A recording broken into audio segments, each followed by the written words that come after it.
Hello दोस्तों, स्वागत है आप सभी का आज के एक नए एपिसोड में। 1969 में यूएस गवर्नमेंट ने ये ऑफिशियली अनाउंस कर दिया था कि अब यूएफओस की आगे और कोई इन्वेस्टिगेशन नहीं की जाएगी। पर 1972 में जो वाटरगेट स्कैंडल हुआ था उसकी वजह से 1974 में एक अमेंडमेंट का दरवाज़ा खुल गया। ये अमेंडमेंट हुआ था फ्रीडम ऑफ इंफॉर्मेशन एक्ट पर। इस अमेंडमेंट से पब्लिक को गवर्नमेंट के सीक्रेट ऑफिशियल फाइल्स को एक्सेस करने की फ्रीडम मिल गई थी और एयरफोर्स की डिपार्टमेंट ने भले ही यूएफओस पर होने वाले केसेस की इन्वेस्टिगेशन को बंद कर दिया था, पर ऐसी हजारों फाइल्स थी जिसमें यूएफओ साइटिंग्स के सच्चे इंसिडेंट लिखे गए थे और लोगों को इन सभी का जवाब चाहिए था। इन सभी डॉक्यूमेंट्स को जब पब्लिक के सामने लाया गया तो कई सारी शॉकिंग चीज़ें पता चली। ये भी पता चला कि गवर्नमेंट कितने सारे जरूरी यूएफओ की फाइल्स को कॉमन लोगों से छुपाता है और ऐसा कई सालों से होता आ रहा है। पर क्या आप जानते हैं कि ऐसी बहुत सारी गवर्नमेंट की एजेंसी है जो कि ये सारे इन्वेस्टिगेशन का काम अब भी कर रही है, पर बस हमसे छुपा कर। आज हम ऐसे ही कुछ यूएफओ साइटिंग की बातें जानेंगे इस वीडियो में, जिसे आम लोगों से छुपा कर रखा गया था, पर अब वो सारी चीज़ें हमारे सामने मौजूद हैं और इनके बारे में हम जान भी सकते हैं। तो चलिए शुरू करते हैं आज का ये वीडियो। 1975 में नॉर्थ अमेरिका के लगभग हर कॉर्नर में यूएफओ की साइटिंग बहुत ज़्यादा बढ़ गई थी। सबसे ज़्यादा तो मिलिट्री की इंस्टॉलेशन के आसपास। ऐसे कई सारे इंसिडेंट रिपोर्ट किए गए थे कि जहां ये मिस्टीरियस उड़ने वाले व्हीकल्स न्यूक्लियर इंस्टॉलेशन जैसे रिस्ट्रिक्टेड और प्रोटेक्टेड एरिया में दिखने भी लगे थे। Incident of Wurtsmith, Oscoda, Michigan, October 1975। Lake Huron के शोर पर एक मिलिट्री के आदमी ने आसमान में कुछ स्ट्रेंज लाइट्स को नोटिस किया। इसे एक यूएफओ कहा गया जो कि एक मिलिट्री इंस्टॉलेशन के आसपास उड़ रहा था, वो भी एयरफोर्स के शोर पर, और इसलिए ये बहुत ज़रूरी था कि उस एयरक्राफ्ट को एग्जामिन करें और इंस्पेक्ट भी करें ताकि पता चले कि आखिर उसका मोटिव क्या था। पर जब मिलिट्री के टैंकर उस एयरक्राफ्ट की ओर उड़ने लगा तो कुछ बहुत ही एक्स्ट्रा ऑर्डिनरी होता है। बहुत ब्राइट लाइट जलने लग गई और फिर जैसे ही टैंकर उनके पास पहुंचा वो गायब हो गए। पूरी तरह से लाइट भी ऑफ हो गई थी। वहाँ जो कुछ भी था वो सच में वहाँ मौजूद था, क्योंकि राडार ने भी ये बात कन्फर्म की थी। इस केस को कॉमन लोगों से छुपाया गया था और सामने आने पर लोगों को कह दिया गया था कि वो अलग सी ब्राइट लाइट उनके ही किसी हेलीकॉप्टर की थी। पर उस रिपोर्ट में ऐसे और भी कई सारे सवाल थे जिसका जवाब वो नहीं दे पाए थे। क्या वो सच में एक हेलीकॉप्टर था या लोगों को गुमराह करने के लिए कहा गया था? इस इंसिडेंट की तरह ही बहुत सारे इंसिडेंट हैं जिसे गवर्नमेंट जानती है और स्टडी भी करती है, पर उन पर पर्दा डालने की कोशिश हमेशा ही करती आई है।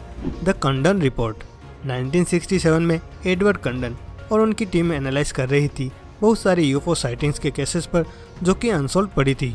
उन्होंने 12,768 केसेस को स्टडी किया था अपने 22 सालों के रिसर्च में।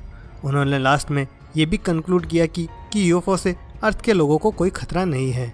1969 में गवर्नमेंट ने अनाउंस किया कि यूएफओ की सारी इन्वेस्टिगेशन बंद कर दी जानी चाहिए।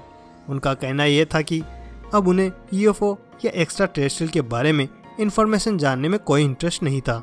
1969 में ही एयरफोर्स के थ्रू हो रही बाकी सारी इन्वेस्टिगेशन बंद कर दी गई थी। गवर्नमेंट का कहना था कि इन सारी यूएफओ की इन्वेस्टिगेशन से साइंस और टेक्नोलॉजी की पार्ट्स में कोई भी तरह की एडवांसमेंट या तरक्की नहीं हो रही है। पर 1970s के बीच तक कॉमन लोगों में यूएफओ और एलियंस की साइटिंग्स को लेकर बहुत ज़्यादा उत्साह बढ़ गया था और वो लगातार बढ़ते ही जा रहे थे। और फिर 1976 में एक ऐसा इंसिडेंट हुआ था जिसने कॉमन लोगों के साथ मिलिट्रीज को अंदर से हिला दिया था। उस इंसिडेंट का नाम है incident of Tehran. September 1976 air force security base के पास एक कॉल आती है कि सिटी के ऊपर एक मिस्टीरियस चीज़ उड़ रही है। तभी यूक्रेनियन गवर्नमेंट फाइटर जेट बुलाती है और फिर वो उस अनयूजुअल उड़ने वाले ऑब्जेक्ट का सामना करने पहुंच जाती है। पर जैसे ही फाइटर प्लेन उस ऑब्जेक्ट के पास पहुंचते हैं वो पायलट समझ जाते हैं कि ये ऑब्जेक्ट बहुत अलग है और बहुत डेंजरस भी हो सकता है। फिर जैसे ही फाइटर जेट उस यूएफओ के पास पहुंचे तब तक अचानक से पीछे से दूसरी यूएफओ वहीं सेम लोकेशन पर आ गई थी। ये देखकर पायलट घबरा गया और जल्दी उसने यूएफओ की तरफ फायरिंग करने का प्लान बना लिया। पर अचानक ही पायलट अपने फाइटर जेट पर से सारे कंट्रोल खो देता है। वो फायर करने की कोशिश करता है पर कुछ हो नहीं पाता।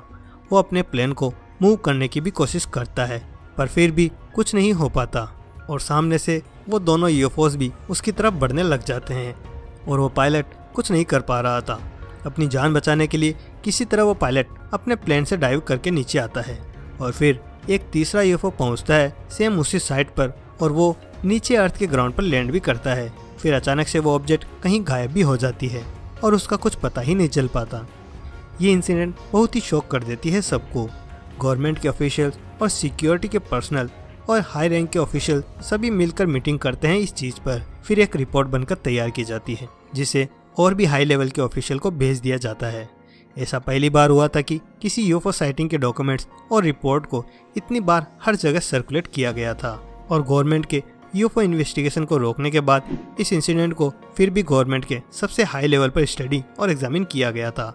तो इससे ये बात प्रूव होती है कि यूएफओ फिनोमेना जरूर ही एक बड़ी चिंता का टॉपिक है और इसीलिए उसे बंद करने के बाद भी गवर्नमेंट में उस चीज़ की चर्चा बनी रहती है। इस केस को आज तक एक्सपर्ट भी एक्सप्लेन नहीं कर पाए और ऐसे कई सारे केसेस तो इतने ज़्यादा इन्वेस्टिगेट भी नहीं किए जाते हैं। The Condign report. Project Condign UK government का इंटेलिजेंस से रिलेटेड एक प्रोजेक्ट था यूएफओ फिनोमेना के ऊपर। इसकी जो रिपोर्ट बनी थी वो इतनी सीक्रेट थी कि उसे सिर्फ एक गवर्नमेंट ही एक्सेस कर सकती थी। इस रिपोर्ट में कई ऐसे सवाल थे जो कोल्ड वॉर के टाइम से रिलेटेड थे। साइंटिस्ट के अकॉर्डिंग ये ब्लैक ऑब्जेक्ट सोवियत कंट्रोल थे या फिर ये कुछ और ही था। आज तक इसका जवाब इन्हें नहीं मिल पाया। इस रिपोर्ट के अकॉर्डिंग यूएफओ का नाम बदलकर इन्होंने यूएपी रख दिया था। यूएपी का फुल फॉर्म है अनआइडेंटिफाइड एरियल फिनोमेना। इस टर्म का यूज करने का सिर्फ एक ही मतलब था कि लोगों का ध्यान एक्चुअल यूएफओ से हट जाए। फॉर एग्जाम्पल, अगर कोई यूएफओ बोलेगा डायरेक्ट एलियंस की ओर हमारा माइंड जाएगा, और वहीं यूएपी बोलेगा तो लगेगा कि कोई साइंटिफिक टर्म है या फिर ये कोई एटमॉस्फेरिक टर्म। यही प्रोजेक्ट कंडाइन का मेन कंक्लूजन था। अब आप सोच रहे होंगे कि जो इंसिडेंट हुए थे और उनके डॉक्यूमेंट्स इतने सीक्रेट थे तो वो बाहर कैसे आए। उसके पीछे सिर्फ एक आदमी का हाथ था और उसका नाम था विलियम स्पॉल्डिंग। विलियम्स के अकॉर्डिंग वहाँ की सीक्रेट एजेंसी कुछ मिस्टीरियस चीज़ें छुपा रही थी और as per freedom of act वो बातें एजेंसी लोगों को नहीं बता रही थी। तो उन्होंने कोर्ट में एक केस कर दिया कि ये सारी जानकारी पब्लिक को बताई जाए और बाद में ये केस विलियम जीत गए थे और कई सारे मिस्टीरियस केसेस पब्लिक डोमेन पर अवेलेबल हो गए थे। तो आई थिंक हम सबको विलियम को थैंक यू बोलना चाहिए जिसकी वजह से हम एलियंस और यूएफओ के ऊपर वीडियो बना रहे हैं। तो दोस्तों, आपका इसके बारे में क्या ख्याल है? नीचे कमेंट सेक्शन में हमें अपने व्यूज़ ज़रूर बताएं। तो दोस्तों, ये था आज का वीडियो। आई होप कि वीडियो आपको पसंद आया होगा। अगर हाँ तो इस वीडियो को लाइक करें, शेयर करें इसे अपने फ्रेंड्स और फैमिलीज़ के साथ में। अगर आप हमारे चैनल पर पहली बार आए हैं तो चैनल को जरूर सब्सक्राइब करें और साथ ही साथ बेल आइकन को भी दबा दें ताकि आपको मेरे अगले आने वाली वीडियो की नोटिफिकेशन मिल सके। तो चलो यार, आज के लिए बस इतना ही। मिलते हैं अगले वीडियो में कुछ नए मिस्टीरियस फैक्ट्स के साथ। तब तक के लिए बाय।